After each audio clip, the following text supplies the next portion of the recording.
Nice അരിപ്പൊടി വറുത്തെടുക്കുക.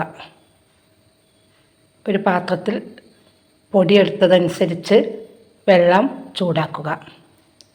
വെള്ളത്തിൽ ഉപ്പ്, മുളക് പൊടി, മഞ്ഞൾപ്പൊടി, ജീരകപ്പൊടി, എള്ളു അവയെല്ലാം ഇട്ടിളക്കി തിളച്ചതിന് ശേഷം ഈ പൊടിയെല്ലാം അതിലിട്ട് കുറച്ച് എണ്ണയും ഒഴിച്ച് അതിലിട്ട് ചപ്പാത്തി പരുവത്തിൽ കുഴക്കുക.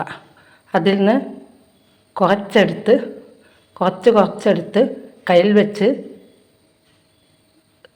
കയ്യിൽ വെച്ച് ഷേപ്പാക്കി റൗണ്ട് ഷേപ്പാക്കി എടുത്ത് എണ്ണയിൽ പൊരിച്ചെടുത്തതാണിത്. ഇത് ചായയുടെ കടിയായിട്ടാണ് നമ്മൾ ഉണ്ടാക്കിയത്. എല്ലാവർക്കും ഇഷ്ടപ്പെട്ടെങ്കിൽ ലൈക്ക് ചെയ്യുക, സബ്സ്ക്രൈബ് ചെയ്യുക. ഇതാ കറുമുറ ആകുന്നു.